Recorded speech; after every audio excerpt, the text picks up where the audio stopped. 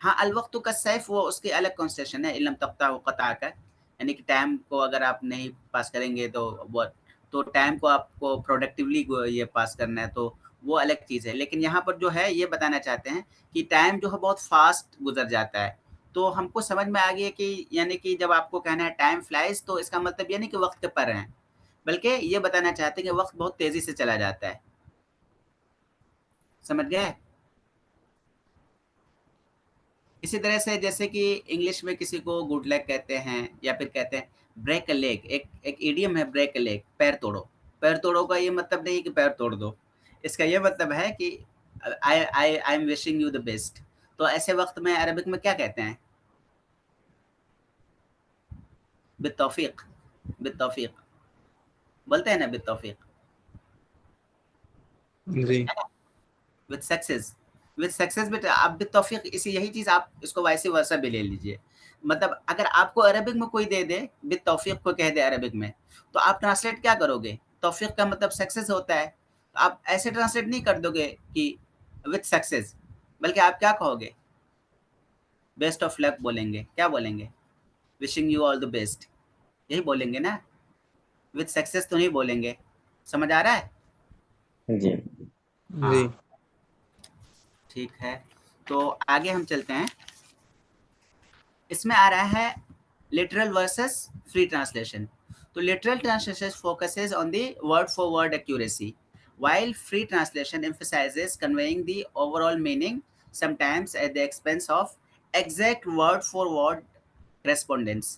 तो यहाँ पर लिटरल ट्रांसलेशन मतलब क्या? वर्ड फॉर वर्ड, जैसे कोई भी वर्ड आपको दिया जाए आप उसको एज इट इज ट्रांसलेट कर दो।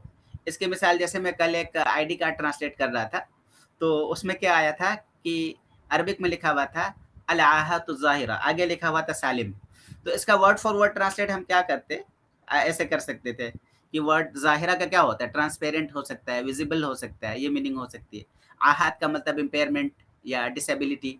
तो अब अगर हम ये कर देते कि transparent disability, right, transparent disability, आगे सालिम लिखा हुआ, सालिम का मतलब व्हाट है? इंटैक्ट, इंटैक्ट हुआ, सेफ हुआ, या फिर फिट हुआ, ये हुआ।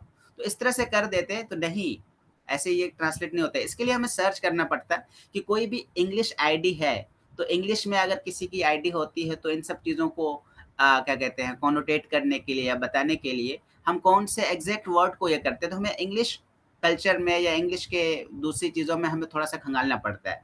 तो थोड़ी सी मैंने सर्च करी तो मुझे पता चला कि इसको वर्ड फॉर वर्ड ट्रांसलेट नहीं करेंगे, बल्कि आहत ज़ाहिरा विजिबल डिसेबिलिटीज़, आगे जो है सालिम लिखा हुआ तो हम इंटैक्ट नहीं लिख देंगे, बल्कि आगे लिखेंगे नॉन। सालिम का इनके अंदर कुछ नहीं है, तो वो सालिम एज फॉरवर्ड नहीं कर देंगे, वर्ड फॉर वर्ड ट्रांसलेट नहीं कर देंगे, क्या लिख देंगे? नॉन। इनके अंदर कोई मतलब ज़ाहिरी डिसेबिलिटी नहीं है। समझ रहे हैं? बोलिए। जी हाँ, और जैसे ये तारिक इब्न ज़ियाद की एक स्पीच है, उसके अंदर ये बोलते हैं वो क्या, अल बहरु अमामकुम वल अदुव्वु वराअकुम। तो इसको अगर हम वर्ड फॉर वर्ड ट्रांसलेट करेंगे क्या होगा? Sea is in front you या yes in before front of you, you right. वल yes अदुव्वु अमामकुम and the enemy is, sorry, वल अदुव्वु वराअकुम एंड द और एनिमी इज बिहाइंड यू। बहन इसमें बोलेंगे ना, इसी तरह यानी वर्ड फॉर वर्ड। लेकिन इससे क्या समझ में आ रहा है? कुछ भी समझ में आ रहा है? जी नहीं समझ में आ रहा है ना? तो जी इसके लिए इंग्लिश में क्या बोलेंगे? जैसे कि इंग्लिश में बोलते हैं you are caught between a rock and a hard place, right. आप ऐसी जगहों पर हैं, दो चट्टानों के दरमियान आप फंसे हुए हैं, आपके पास कोई ऑप्शन ही नहीं है। तो ऐसे वर्ड, ऐसे में हमको थोड़ा सा नेविगेट करना पड़ता है, थोड़ी सी तहकीक करनी पड़ती है। ऐसे नहीं कि बस कोई भी ट्रांसलेशन अंधाधुन उठा के रख दिया। और इसी तरह जैसे एक ईडियम है, बोलते हैं इसमें क्या इंग्लिश में बोलते हैं, don't try over over spilled milk, मत रो उंडेले हुए दूध पर मत रो। या फिर इंग्लिश अरबिक में क्या बोलते हैं, ला तबकी अलल लबनिल मस्कूब।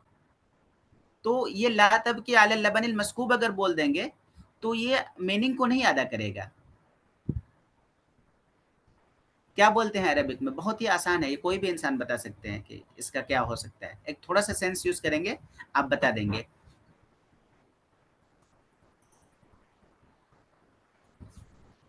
क्या बोलते हैं? ला तअसफ अला मा फात, या ला तबकी अला मा फात। हाँ वो हाँ दूध नहीं लाएंगे, दूध का ट्रांसलेट नहीं करेंगे, उंडेले हुए दूध, इस तरह से नहीं कहेंगे।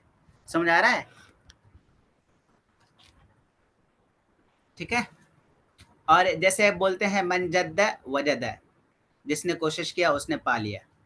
तो अगर इसको हम वर्ड फॉर वर्ड में जाएंगे तो कहेंगे कि मन जद्दा, हूएवर स्ट्राइव्स, जद्दा मतलब कोशिश करता है, स्ट्राइव्स, वजदा फाइंड्स, ये हो गया। लेकिन अगर इसको थोड़ा सा और अच्छी तरह से ट्रांसलेट करना चाहेंगे तो थोड़ा सा हमको रिसर्च करना होगा। तो इसके लिए क्या हम बोलते हैं कि जैसे hard work page of, hard work page of, आपकी मेहनत आपको उसका फल देती है ना? ठीक है। तो इतना क्लियर है आप लोगों के लिए? सोर्स लैंग्वेज, टारगेट लैंग्वेज, फिर एग्जैक्ट इक्विवेलेंस कैसे लाएंगे, और फिर लिटरल वर्सेस फ्री ट्रांसलेशन। और एक चीज़ और हम क्लियर करना चाहते हैं कि जब आप कोई लीगल डॉक्यूमेंट ट्रांसलेट करते हैं या फिर कोई आईडी कार्ड ट्रांसलेट करते हैं, उसमें आमतौर से जो ट्रांसलेट किया जाता है वो लिटरल किया जाता है। फादर का नाम क्या है, मदर का नाम क्या है, या कोई लीगल होता है, उसमें ज़्यादातर चूँकि बहुत ज़्यादा वो क्रिटिकल डॉक्यूमेंट होता है, तो उन चीज़ों में फ़ोकस किया जाता है कि लिटरली हो। और जब आप कोई ऐसे डॉक्यूमेंट ट्रांसलेट कर रहे हैं जिसमें जैसे कि एकेडमिक टेक्स्ट है या मार्केटिंग टेक्स्ट है या टेक्निकल टेक्स्ट है, इस तरह की चीज़ें, तो उसके लिए हम क्या यूज़ करते हैं, फ्री ट्रांसलेशन यूज़ करते हैं। ठीक है, समझ में आ रहा है? जैसे हम लोग यस क्या सर। यूज़ करते, जब मैं अमेज़न में था ना, तो ये जैसे बुक मार्क्स वगैरह ये सब आते थे, तो कुछ-कुछ ट्रांसलेट जैसे वो ट्रांसलेटर्स होते थे, वो गूगल ट्रांसलेट करके कुछ से कुछ डाल देते थे। तो वो एक बार ना हम लोग के पास एक आया कि बुक मार्क्स से ट्रांसलेट कैसे करेंगे? तो उसमें अलामातुल कुतुब इस तरह से कुछ उसने किया हुआ था। तो फिर मैंने उसको सही करा, उसके बाद अलामातुल कुतुब नहीं होता, बुकमार्क जब आता है तो बुकमार्क का मतलब क्या होता है? अलामातुत तबवीब ये होता है। समझ गए? अब आगे बढ़ते हैं। अब आते हैं structural differences between Arabic and English. बीच में अगर किसी को कोई शक हो या कुछ पूछना हो तो पूछ सकते हैं आप। ठीक है, लिटरल और फ्री ट्रांसलेशन में थोड़ा सा फर्क जी और जी वाजे करें। जी। लिटरल और फ्री ट्रांसलेशन में फर्क हाँ थोड़ा हाँ सा और वाजे करें। हाँ, लिटरल में लिटरल का मतलब word word for word translate करना। जैसे वो बोलते हैं ना कि लफ्ज गोभी। ही बोल गो सकते हैं। हाँ हाँ, एक एक मैं आपको एक मिसाल दे रहा हूँ। जैसे एक साहब पर्शियन में ट्रांसलेट कर रहे थे, गोभी एक सब्जी का नाम है, ठीक है, गोभी। तो वो समझे क्या कि ये गोभी ना, ये शायद कोई पर्शियन वर्ड है। तो वो गो मतलब कुल, गो मतलब कहो, वो कुल कह दिए, भी का मतलब ऐदन, तो कुल ऐदन उसका कर रहे हैं, तो ये वर्ड फॉर वर्ड हो गया। समझ गए? जी हाँ, फ्री ट्रांसलेशन क्या होता है कि आपको थोड़ा सा फ्री ट्रांसलेशन करने की थोड़ी सी मेहनत करनी पड़ती है। और ट्रांसलेशन कोर्स इसीलिए कराया जाता है कि आप इन सब चीज़ों के डिफरेंसेस को, नॉनसेंस को समझ पाएँ और सही एग्जैक्ट ट्रांसलेशन कर पाएँ। ठीक है, अब हम आगे चलते हैं। Structural differences between Arabic and English. इतना हमको पढ़ना, उसके बाद आपको एक्सरसाइज वगैरह भी क्लियर करना है, तो टाइम आधा घंटा है।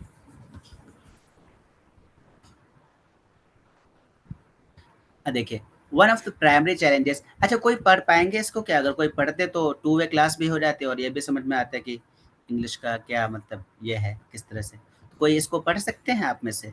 ये वाले को बस छोटा सा पैराग्राफ है। Yes, sir. हाँ, पढ़िए कोई। जी जी। Structural differences between Arabic and English.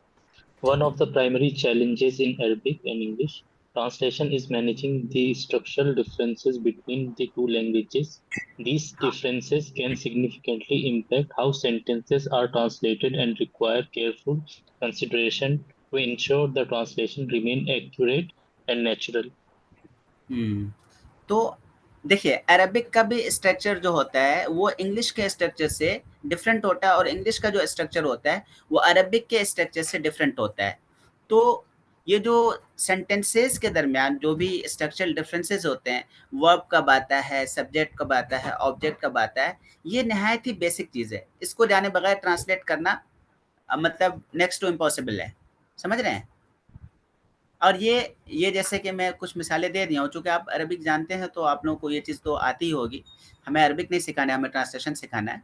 तो हम बस थोड़ी चीज़ें आपको वाज़ेह करने के लिए, जैसे कि वर्ड ऑर्डर में क्या होता है, Arabic typically follows a verb, subject, object, VSO. Arabic में क्या होता है, पहले वर्ब आता है, फिर सब्जेक्ट आता है, फिर ऑब्जेक्ट आता है। टिपिकली मतलब आम तौर पर ऐसा होता है, ज़्यादातर ऐसा होता है। कोई ज़रूरी नहीं है कि ऐसा ही हो, चूँकि अरबिक ऐसी ज़ुबान है, उसमें कभी भी कुछ हो सकता है। तो कोई ज़रूरी नहीं है कि, लेकिन ये है कि ज़्यादातर ऐसा होता है। सीखने की गरज से आपको बताना है। जैसे कतबल मुअल्लिमु अद-दर्स लिखा हुआ है, तो जैसे ये क्या है, पहले क्या है, ये वर्ब है, फिर ये क्या है, फ़ाइल है, सब्जेक्ट है, और ये ऑब्जेक्ट है। तो अल मुअल्लिमु कतब अद-दर्स भी हो सकता है, ये कोई ज़रूरी नहीं है, लेकिन टिपिकली ऐसा होता है। While English primarily follows a subject, verb, object. SVO इस ऑर्डर को फॉलो करता है। जैसे इंग्लिश की मिसाल, the teacher wrote the lesson, teacher wrote the lesson. आप देख रहे हैं क्या आ रहा है, पहले सब्जेक्ट आ रहा है, फिर क्या आ रहा है, वर्ब आ रहा है, फिर ऑब्जेक्ट आ रहा है। तो ये तो बहुत बेसिक चीज़ है, इसमें ज़्यादा डीप जाने की ज़रूरत नहीं।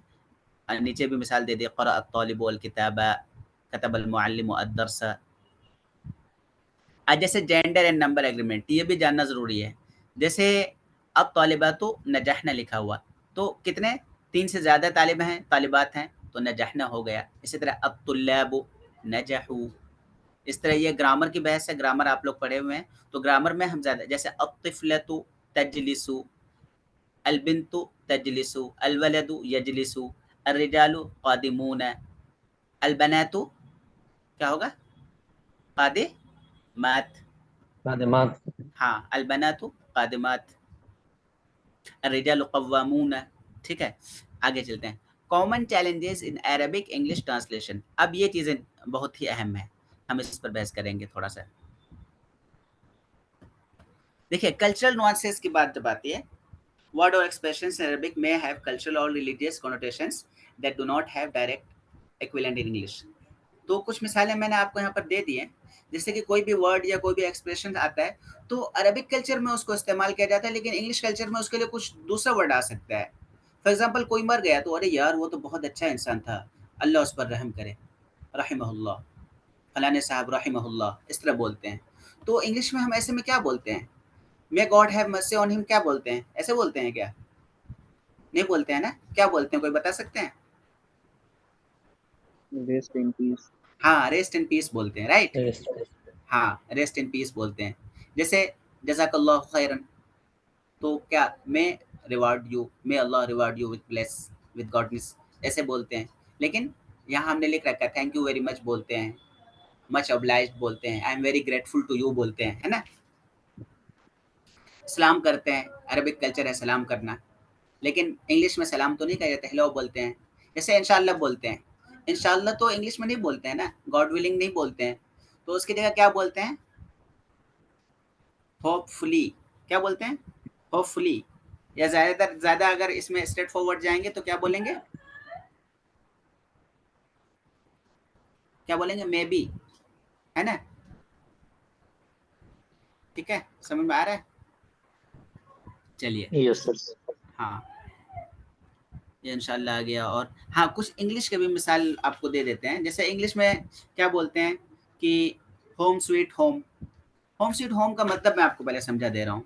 मतलब ये है कि घर में जो इंसान को कंफर्ट मिलता है, घर में जो चीज़ें मिलती है, वार्मनेस और जो पीस मिलता है, वो बाहर नहीं मिलता है ना। तो होम स्वीट होम बोलते हैं। तो अरबिक में नहीं बोलते हैं अल मंजिल हुल्मुन अल मंजिल, इस तरह नहीं बोल देंगे। क्या बोलेंगे, there is no place like home, इस तरह इसका मतलब ये हुआ। तो क्या बोलेंगे, ला मकान मिस्ल अल मंजिल, है ना, ला मकान मिस्ल अल मंजिल। और इसी तरह बोलते हैं कि the ball is in your court, low ball अब तुम्हारे कोर्ट में है। क्या मतलब, उर्दू में बोलते क्या कि फैसला तेरा तेरे हाथों में है, राइट। और इंग्लिश में इसको अरबिक में कैसे बोलेंगे, अल अम्रु इलैक। है ना, अल अम्रु बियदिक, अल अम्रु बियदिक, अल क़रारु बियदिक, है ना।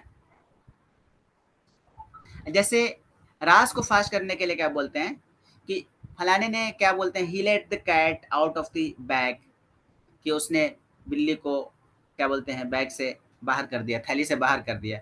मतलब क्या, कि उसने राज फाश कर दिया, है ना, राज फाश कर दिया। तो उसने ऐसे नहीं बोलेंगे अखरज अल क़ित्तत मिन अल हक़ीबा, उसने जो है बिल्ली को क्या जो बैग से बाहर निकाल लिया। अखरज अल क़ित्तत मिन अल हक़ीबा नहीं बोलेंगे, क्या बोलेंगे, इज़ाअतु सिर्र। हाँ, कशफ अस्सिर्र, अज़ा अस्सिर्र, अफ़शा अस्सिर्र, है ना। समझ आ रहा है। और एक नीचे हम बहस करेंगे उनसे, इडियोमेटिक एक्सप्रेशन में आगे आते हैं। जैसे इडियोमेटिक एक्सप्रेशन में क्या होता है कि कोई इडियम होता है और उसको ट्रांसलेट कैसे है, ये अरबिक में भी हो सकता है, इंग्लिश में भी हो सकता है। कुछ मिसालें हमने दी हैं, कुछ मिसालें हम अभी डिस्कस करेंगे। जैसे बोलते हैं क्या, फिल आजलती अन्नदामतु, फिल अजलति अन्नदामतु। लिटरल ट्रांसलेशन क्या है ये आप देख सकते हैं, क्या लिखा हुआ, in haste there is great, there is regret, there is regret, in haste there is regret. लेकिन इंग्लिश में क्या बोलेंगे, haste makes waste, right, haste makes waste. इसी तरह से क्या बोलते हैं कि actions actions speak louder than words, तो इसको वर्ड फॉर वर्ड क्या बोलेंगे आप, एक्शंस, एक्शंस का मतलब अल अफ़आल, स्पीक्स क्या बोलते हैं, ततहद्दसु, है ना, लाउडर, लाउडर का मतलब बिसौतिन आला, फिर क्या बोलेंगे, देन वर्ड्स मिनल कलिमात। यह हो गया क्या, literal translation, word for word. इससे भी मीनिंग अदा हो जा रही है, लेकिन जो असल चीज़ है अरबिक का, जो मेन अरबिक आनी चाहिए वो नहीं आ रही है यहाँ पर। तो इसको किस तरह बोल सकते हैं, ऐसे बोलेंगे अल अफ़आलु अबलगु मिनल अक़वाल, है ना, अल अफ़आल अबलग मिनल अक़वाल। इस तरह से एक सेंटेंस और भी है, इस तरह के कई सेंटेंसेस अरबिक में, अभी जहन में मेरे नहीं आ रहा। ऐसे नीचे है यदुहु तवीलतुन, तो इसका मतलब क्या है कि उसका हाथ लंबा है। हाथ लंबा का मतलब क्या हुआ, ही इज अ थीफ, वो चोर है, उसके हाथ लंबे हैं तो उसका चोर है। और इसी तरह बोलते हैं फलाने का हाथ उलिया है, ऊंचा है, हिज हैंड इज हाई नहीं, इसका मतलब होता है ही इज जेनरस। अल-यदुल उलिया खैरुम मिन अल-यद सुफला। तो इसको ट्रांसलेट कैसे करेंगे कि अल-यदुल उलिया the upper hand is better than the lower hand, नहीं करेंगे, क्या कहेंगे, giving hand the generous man, right, giving hand जो देता है is better than the accepting hands, taking hands. तो मतलब यह है कि जेनरस मैन जो है बेगिंग मैन से बेहतर होता है, the generous man is better than the begging man, right. अब इस तरह से एक वर्ड है माउ वजह, माउल वजह मतलब चेहरे का पानी, फेस इज वाटर। तो माउ वजह अरबिक में जब बोलते हैं तो इसका मतलब ये होता है कि उसकी डिग्निटी, वक़ार, माउल वजह डिग्निटी, इंसान का जो पानी, चेहरे का पानी होता है, इससे मतलब होता है कि अरबिक कल्चर में डिग्निटी और वक़ार को बताया जाता है। तो ही लॉस्ट हिज ऑनर बोलते हैं, ही लॉस्ट हिज डिग्निटी बोलते हैं, तो उसके लिए अरबिक में वर्ड आता है क्या, गाद, गाद माउ वजही, गाद माउ वजही, गाद यगीदु गैदन में सिंक होना। तो ये नहीं कहेंगे कि the water of his face sunk, sink हो गया, डूब गया, ऐसे नहीं बोलेंगे, क्या बोलेंगे, गाद माउ वजही, ही लॉस्ट हिज डिग्निटी। समझ आ रहा है, जी। चलो ठीक है। आगे जब हम प्रैक्टिकल करेंगे तो और ज़्यादा समझ में आएगा। चलिए, लेक्सिकल गैप्स देखिए, some Arabic words may not have direct English equivalents requiring descriptive phrases और finding the closest possible word in English. जैसे फॉर एग्जांपल करिया, करिया का क्या होता है, विलेज, विलेज के मीनिंग में, लेकिन इंग्लिश में जो विलेज होता है एक छोटा मोटा गांव के मीनिंग में होता है, राइट। लेकिन अरबिक में जब करिया बोलते हैं तो वहाँ करिया से मुराद एक स्मॉल टाउन होता है। अरबिक में जो करिया होता है, वो करिया अगर हम करिया को विलेज से ट्रांसलेट कर देंगे, कुछ कॉन्टेक्स्ट में ऐसे आते हैं कि जैसे कि उम्मुल कुरा, उम्मुल कुरा किसको बोला जाता है, मक्का को बोला जाता है ना। तो मक्का जी तो, हाँ, मक्का तो the mother of all villages. Mecca village, villages village का मदर नहीं है, मक्का किसका मदर है, मक्का तमाम शहरों का मदर है, वहाँ स्मॉल टाउन के मीनिंग में है। समझ गए। Sometimes village may not fully capture the Arabic context, कभी कभी जो है विलेज ट्रांसलेशन अरेबिक कॉन्टेक्स्ट को फुली कैप्चर नहीं कर पाता है। इसी तरह आप ले लीजिए हया को, हया का जब आप इंग्लिश में ट्रांसलेट करेंगे तो डायरेक्टली आप शाइनेस, मोडेस्टी कर देंगे, लेकिन इंग्लिश में हया का तस्वुर उतना वाजह नहीं है जितना हमारे कल्चर में वाजह हया का तस्वुर, राइट, समझ रहे हैं। जितना हम मुस्लिम कल्चर में और वो जो हया का तस्वुर है, अगर हम डायरेक्टली मोडेस्टी कह देंगे तो मोडेस्टी से मीनिंग नहीं अदा होती उतनी, तो हम बोलेंगे सेंस ऑफ मोडेस्टी, है ना, the sense of modesty, the feeling of modesty, the temperament of modesty, इस तरह से कुछ बोलेंगे। और दी उस जो भी आपको टेक्स्ट मिले उस टेक्स्ट के हिसाब से मीनिंग डिफाइन करेंगे। डायरेक्टली हम मोडेस्टी रख देंगे तो हो सकता है कि पूरे तौर पर मीनिंग अदा ना हो उसको, तो इसको हम क्या बोलेंगे, लेक्सिकल गैप्स। लेक्सिकल गैप्स को भी क्या कहते हैं, ब्रिज करना ज़रूरी है ट्रांसलेट में, और उसके लिए भी आपकी डीप अंडरस्टैंडिंग होनी ज़रूरी है। जैसे वुड, वुड का मतलब होता है अफेक्शन, लव, ये होता है।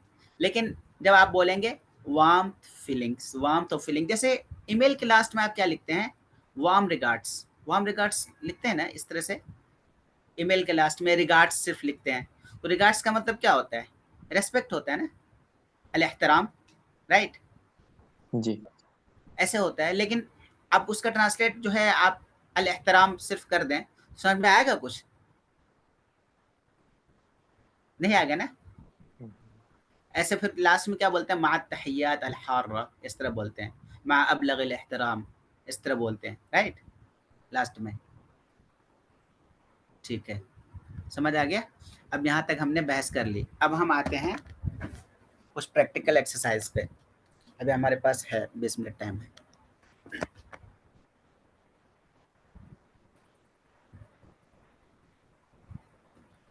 तो चीज़ें मैं आपको समझा दे रहा हूँ और अपने हिसाब से आपको करना है। गूगल क्लासरूम हमने बनाया है, आप लोग अपना ईमेल हमें दे दीजिएगा, उसमें हम सारी चीज़ें, मटेरियल्स वगैरह, एक्सरसाइज वगैरह, ईच एंड एवरीथिंग उसमें शेयर करेंगे और हर कोई अपना एक्सरसाइज शेयर करेंगे और वहाँ पर हम डिस्कस भी कर सकते हैं, ठीक है?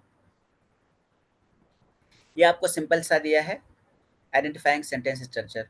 तो यहाँ पे इंस्ट्रक्शन लिखा हुआ कि आपको कैसे करना है, फेल फाइल में फुल, ये तो इजी है, सब लोग कर ही लेंगे, चूँकि एमए और ऐसे लोग हैं जो ऑलरेडी अरबिक जानते हैं, तो इसमें हम बहुत ज़्यादा एक्सप्लेन करने की ज़रूरत नहीं है, राइट? अब दूसरा आया है ट्रांसलेटिंग दी इडियोमेटिक एक्सप्रेशन। तो ये इंस्ट्रक्शन दिया है, क्या दिया? Translate the following Arabic idiomatic expression into English, discuss the challenges in translating them and the strategies you use to maintain the intend intended meaning. तो ये आपको मैंने एक मिसाल दे दी है, क़तअ शक्क बिल यकीन। लिटरल ट्रांसलेट क्या होगा? He cut doubt with certainty, right? He cut doubt with certainty. अब इसमें इंग्लिश में जो ट्रांसलेट होगा, अच्छा ट्रांसलेशन क्या होगा? He left no room for doubt. ये मैंने एग्जांपल के तौर पे दिया है। इस एक्सप्रेशन को अदा करने के लिए इंग्लिश में एक नहीं कई वर्ड आते हैं, कई कई फ्रेजेस आते हैं, कई एक्सप्रेशंस आते हैं, कोई ज़रूरी नहीं कि यही वाला हो। इसका और क्या-क्या हो सकता है? खैर, तो इसको आप रिसर्च करिएगा, देखिएगा और भी चीज़ें आप ले आइएगा। तो डिस्कशन में आपको ये करना है, this section is about resolving uncertainty decisively which is captured in the English equivalent. ये डिस्कशन हुआ, इसको लिखने की ज़रूरत नहीं, चाहे लिख दें तो अच्छा होगा, ना लिखें तब भी हम क्लास में इसको डिस्कस कर सकते हैं। अब ये कुछ प्रैक्टिकल एक्सप्रेशंस आपको दिए गए हैं, अल वक़्तु कस्सैफ इल्लम तक़तअहु क़तअक, हम नहीं बताएँगे, ये आपको करना है, ठीक है? यदुन वाहिदतुन ला तुसफ़िक़ कअन्न अला रुऊसिहिम, कअन्न अला रुऊसिहिम क्या होगा? अत्तैरा, अत्तैरु नहीं होगा, अत्तैरा, है ना? ऐनुल हुसूद हसूद फ़ीहा ऊद, चोर की दाढ़ी में तिनका नहीं बोलते हैं, तो वो सब है, आप करिएगा, ठीक है? अब ये हैंडलिंग कल्चरल नुआंसेस, ये कल्चरल नुआंसेस पर आपको दिया गया है। मुहावरात है ना, जी, ये सब मुहावरात है, तो हाँ, हम लोग मुहावरात है, ये इडियोमेटिक एक्सप्रेशन लिख रखा है, इडियम मुहावरा ही को बोलते हैं। तो मुहावरात का इतना हम लोग कर लेंगे। जी, आवाज़ आपकी कट रही है। मुहावरात जैसे अब तो इंग्लिश में वही मुहावरा ढूंढने पड़ेंगे जो लोग बोलते हैं अपनी जबान में। हाँ, उसको हम थोड़ा-सा सर्च करेंगे, अगर सर्च करने पे हमें एक्विवेलेंट मिल जाए तो सही है, अगर नहीं मिला तो उसके मीनिंग को हम देखेंगे कि इसका मतलब क्या होता है। जैसे अभी हमने क्या मिसाल दी थी कि it's a piece of cake, right? तो हम थोड़ा सर्च कर लेंगे, it's a piece of cake कब बोलते हैं। आपको जब समझ में आ जाएगा तो अपने हिसाब से आप लिख देना, कोई भी सेंटेंस लिख देना, बस वो मीनिंग कन्वे होनी चाहिए। वर्ड फॉर वर्ड हादिहि क़िताअतुम मिनल काका नहीं कह देंगे, वर्ड फॉर वर्ड नहीं कर देंगे, समझ गए आप? जी जी। हाँ, बस आपको मीनिंग थोड़ी-सी रिसर्च कर लेनी है, उसके बाद आपको ट्रांसलेशन अपने हिसाब से कर देना है। अब कुछ चीज़ें यहाँ पर इंशाअल्लाह की मिसाल दी है, कुछ आप जैसे अरबिक के जो मुहावरात हैं, तो अगर उसका सही से जो एक्चुअल माना वो बता देंगे तो फिर हम लोग को सर्च करने में आसानी हो जाएगी। हाँ, हाँ, ऐसा करिए, आप पहले रिसर्च करिए, नहीं तो फिर आपके पार्ट से ये मतलब ये रहेगा, आप इसको सर्च करिए, आप मुहावरात वगैरह का ये किस वक्त बोलते हैं, ये सर्च करिए, फिर हम क्लास में डिस्कस करेंगे तो वो चीज़ें ज़्यादा ये होंगी।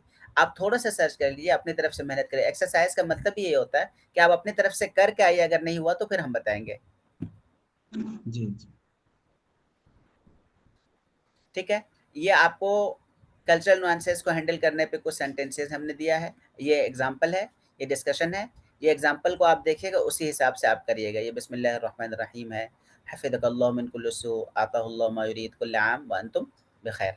ठीक है, अब एक्सरसाइज 2 पर आते हैं। ये ज़्यादा अहम है, ये प्रैक्टिकल है, ये ज़्यादा अहम है। थोड़ा सा हम बड़ा कर लेते हैं इसको। देखिए, ये जो पॉइंट्स लिखे हुए हैं, इन सारे पॉइंट्स पे हम डिस्कस करेंगे, क्लास में करेंगे, और फिर क्या कहते हैं, आप लोग जो भी अपना लेकर आएंगे उस हिसाब से हम करेंगे। तो ये देखिए, ये इंस्ट्रक्शन है, पढ़िए तो कोई साहब पढ़िए।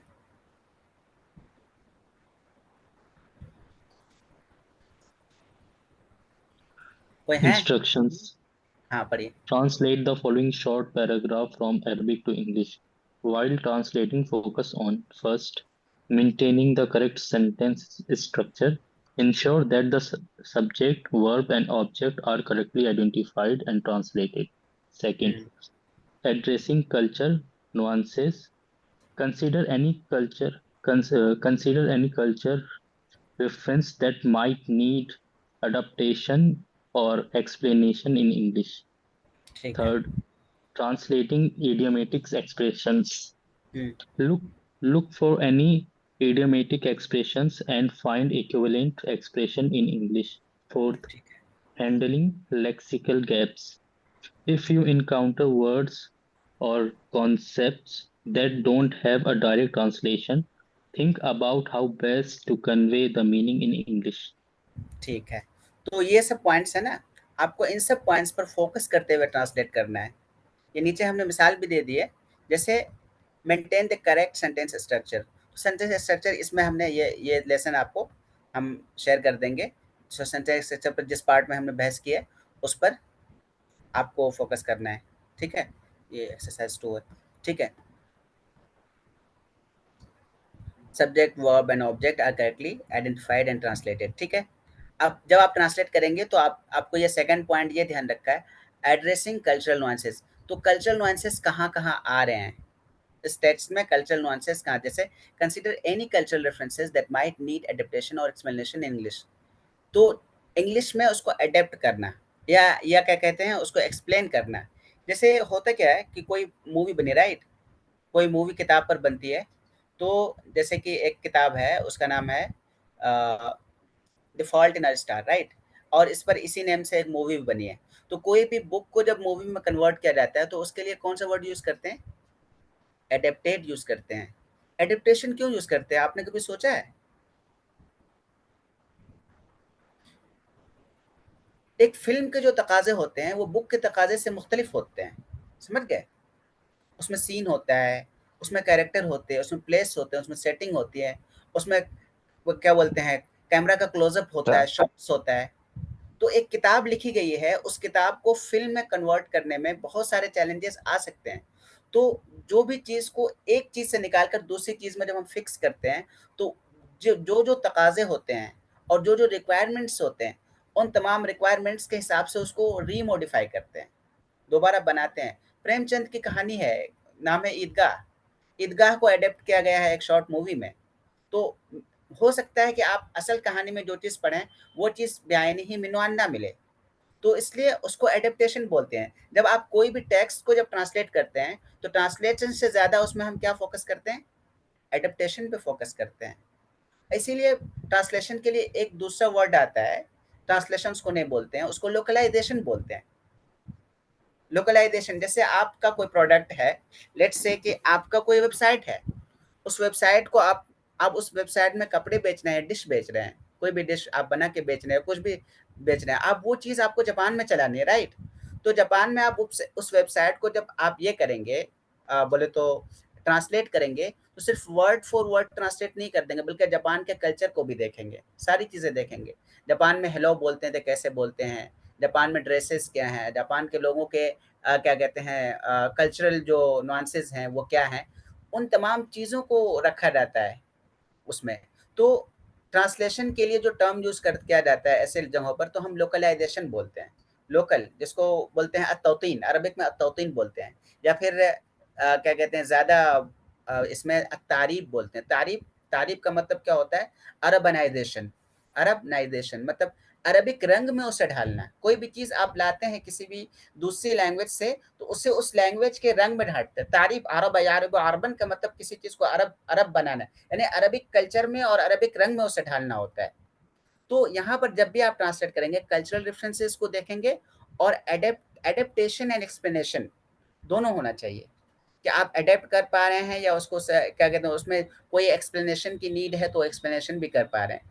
तो ज़्यादातर फ़िक़ही ट्रांसलेट जब करते हैं या रिलीजियस लिटरेचर ट्रांसलेट करते हैं, उसमें हमें एडेप्टेशन और एक्सप्लेनेशन की बहुत ज़्यादा ज़रूरत पड़ती है। तो वो भी हम जब एडवांस कोर्स लेंगे ना, तो उसमें हम वो चीज़ें बहुत ही डीपली हम आपको समझाएँगे कि कहाँ पर क्या-क्या नुआंसेस होते हैं और कल्चरल नुआंसेस होते हैं। फिर जो-जो टेक्स्ट होता है, जो भी रेफ़रेंस होता है, उसको कैसे ट्रांसलेट किया जाता है, उसमें कहीं एनोटेशन देना पड़ता है। एनोटेशन का मतलब नीचे नोट देना पड़ता है, कहीं फुट नोट देकर वाज़ेह करना पड़ता है, कहीं एज़ इट इज़ इटैलिक में चीज़ें वाज़ेह करनी होती है, इटैलिक में लिख दिया, नीचे वाज़ेह करनी होती है।